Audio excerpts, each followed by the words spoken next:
ए भैया बड़ा दुख से कहे के पड़ता, आज हमनी के समाज सेवा गरीब के मसीहा श्री राम विचार राय अब इस दुनिया में ना रहले। श्री राम विचार चाचा के श्रद्धांजलि में एगो गाना पेश करतानी। अपन दुलार प्यार और आशीर्वाद ये चंदन चंदनिया पर बनौले रही। 12 मई बुध के दिनवा जिया खबर आइले भैया। 12 मई बुध के दिनवा जिया खबर आइले भैया। साहेबगंज विधान सभा सुना के राम विचार गइले भैया। साहेबगंज विधान सभा सुना के राम विचार गइले भैया। 12 मई बुध के दिनवा जिया खबर आइले भैया। 12 मई बुध के दिनवा जिया खबर आइले भैया। साहेबगंज विधान सभा सुना के राम विचार गइले भैया। साहेबगंज विधान सभा सुना के राम विचार गइले भैया।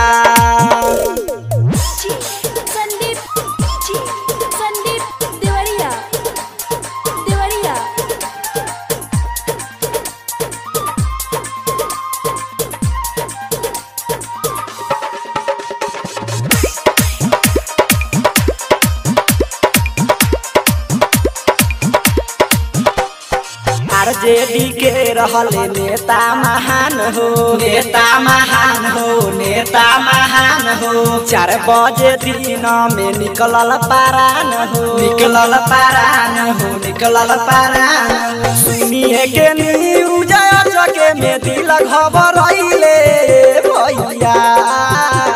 सुनिए के न्यूज जगे में दिल खबर आइले भैया।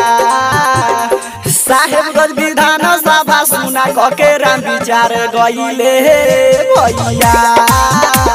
साहेबगंज विधान सभा सुना के राम विचार गइले भैया।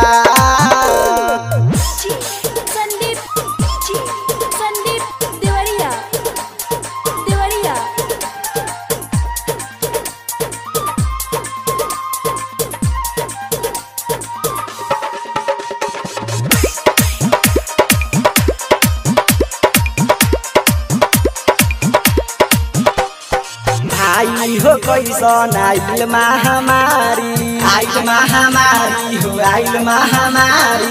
कबो ना केहू से कैले गदारी, कैले गदारी हो, कैले गदारी। कवन गरीबवन के आजले ना उहे सतैले भैया।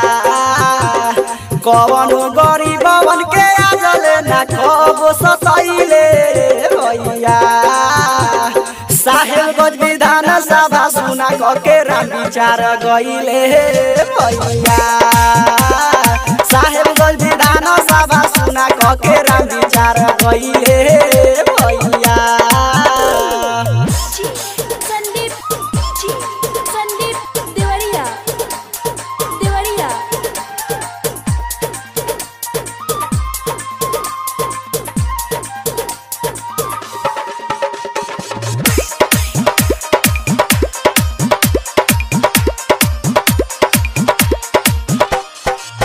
कर जनम भइल रहे धारा फारी, रहे धारा फारी हो, रहे धारा फारी। मारला के बाद के गरीब हला करी के अब करी हो, के अब करी। राकेश चंदन वियोग में आंसू बहैल से भैया।